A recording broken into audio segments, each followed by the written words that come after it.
All right, I can see Mary. Yeah, this Victor, just come here to listen. Okay,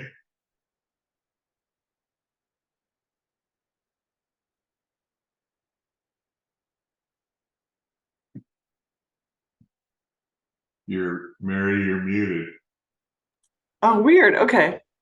I was just trying No, to hide the panelists, participants, and it switched over. So I was just saying, as always, we display the antitrust policy notice at our meetings. Would you like to take the next slide, Chris? all right.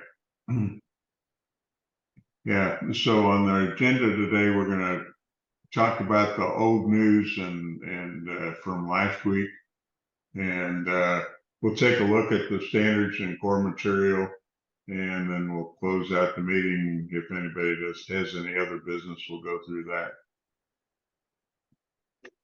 and then we'll close the meeting out. So as far as news, there really isn't a lot.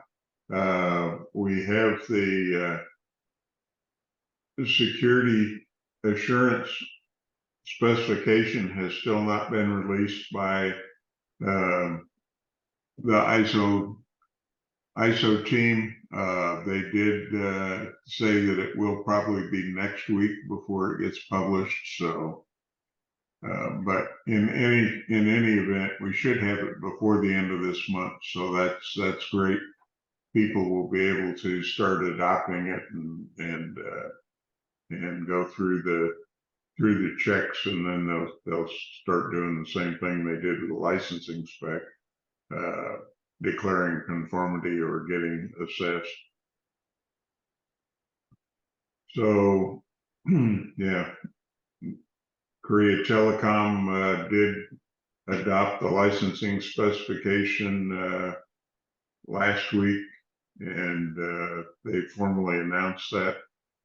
And he did come out with an announcement during the middle of the week that there was a major Asian bank that announced adoption, which is pretty neat, because that's pretty big when you can get a major financial institution to adopt our standards. So we're well on the way of establishing the OpenChain documents as being well regarded within the community. And it's like Shane told us in the last meeting with Europe here on the 7th. It's pretty neat because we're growing the OpenChain project with other things that are in work right now with the telecom group, and with SPDX working on a SBOM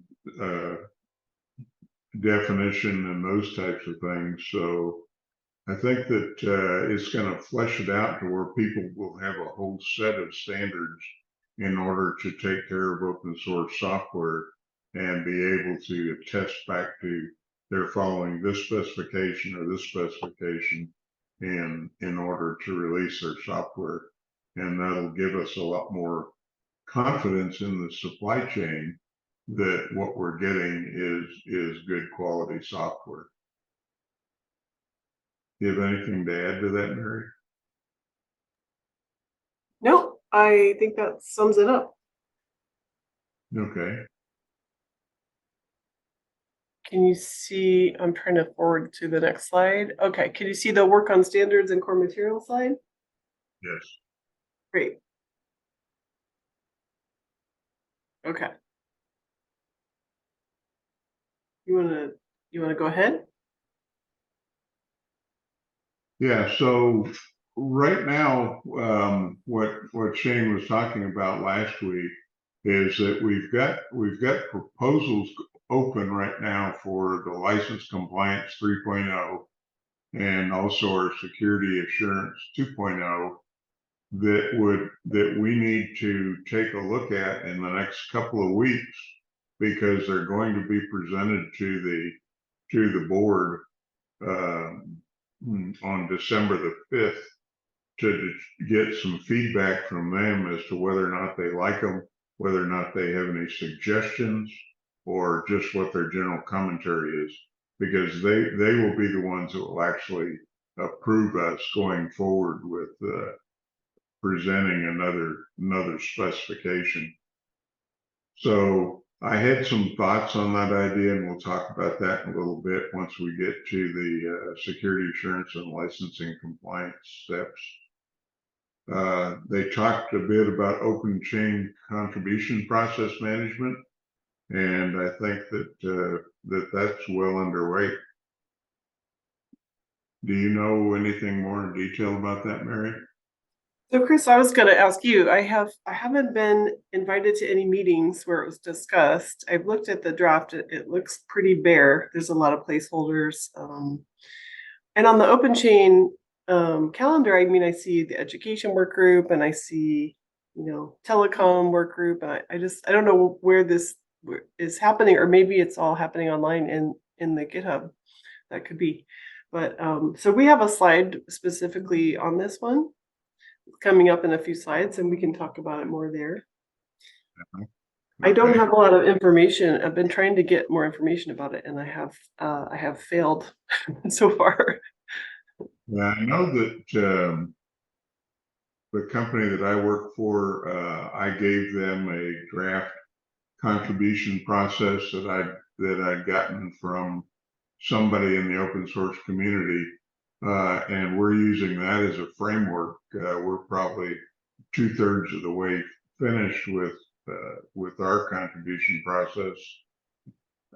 Oh, that's great. Yeah, there's actually some good material out there, some best practices material already out there. And so you can see when we get to the contribution process slide, there's a link to some open issues. And one of those is to go over some of those, the most famous materials as inspiration, I guess, for us. But I can show you that slide in a second if you want to wait, save it for that.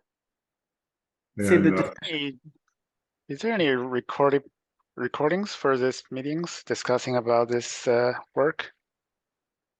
I think there was one in the kickoff. There's a kickoff meeting link, but yes. I haven't seen any others. Go ahead, Chris.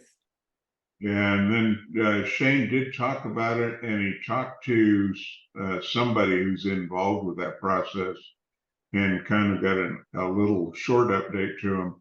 He sent out another message this afternoon, and it has a copy of the recording from the last meeting, and so you can listen to that if you want, where she talked about the contribution process and where it is. Oh, thank you. I didn't realize. I didn't know what was happening on that call. It must be the Europe meetings. Those are in the middle of the night for me. I haven't been to one yet. Yeah, there's a lot of times when I don't have time to listen to those, but today I took the time, and by golly, I actually learned something. Oh. Yes, I'll do that too. It'll probably help me understand. And the last one is the SBOM quality specification. There's still a discussion underway with the telco group about what the next steps are, as to whether that should be a standalone specification or whether it should be associated with something else other than just telco, because SBOMs actually apply to anyone who's producing software. So it's not just the telco group. So I think that's going to be a discussion item with them and Shane. Yes, I agree. Okay, so we're preparing, I think in this meeting, we're supposed to decide what we think is ready for steering committee in a couple weeks. It's only 2 weeks away. Right. So in the Europe Asian meeting that they had on the 7th, what Sean asked them to do was he gave them all the same links to the GitHub that we already know and use. and told them that he would appreciate it if they would actually go look at the specs, look at the issues that are published, and then see if they've got any other commentary that they want to submit in the next week or so, to where we could have time to digest it before it actually goes to the steering committee to get some formal guidance from them. That seems wise. Yeah. Okay, shall we go on to the next slide? One question. One Mhm. question regarding the SBOM quality specification. I'm curious that do they focus on the SPDX or they cover all of the formats?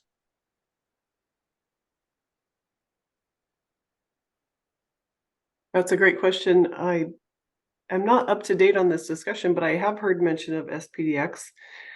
Doesn't this seem like an SPDX specification topic? Chris, have you heard anything about that? Yeah, the SPDX team was also talking about the SBOM, and that might actually in the end be a better place for it. I'm gonna plug in my ears here to my computer so I can actually hear a little better.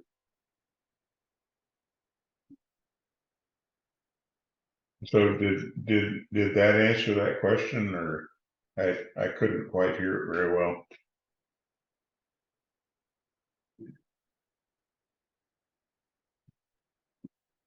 I mean, because there are three major formats to the SBOM. So my question is that did the specification cover all of the SBOM formats or just focus on the SPDX, the Linux Foundation project? Oh, yeah, I'm not aware. I'm not sure. I haven't been in these telco meetings, but that is a great question. I think it's worth sending to the mailing list, or we can ask Shane when he gets back. Yeah. I think that was part of the discussion last week. Was you're talking about the S bombs and the V bombs and the Z bombs and the whatever the other X bombs, all of the other types of business build with material for vulnerabilities and everything else. Yeah, there are a whole series of bombs, and I think that they're starting to talk about those as X bombs, which means could be any of the above. And so telecom is probably not where it will end up being housed. SPDX has been talking about it as well. So I think we need to, as a OpenChain project under the Linux Foundation, I think that everybody needs to get together and talk about what we want in the SBOMs and where they're going to live, where's the most broadly used place. And I think that like GitHub, they actually generate the SBOMs out of the when you compile your software to release it. So if you're using SPDX, you might as well just go ahead and generate the SBOM at the same time. So it wouldn't matter what kind of software you're producing, whether it's embedded software, whether it's game software, doesn't matter. You can go ahead and just run the SBOM tool and generate it.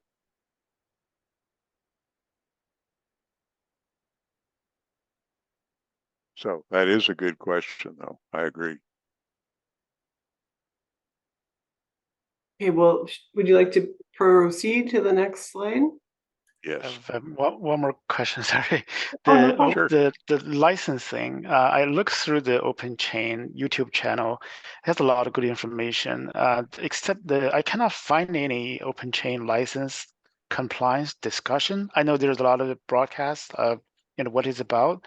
There is no regular meeting about the license compliance related topics in the YouTube channel.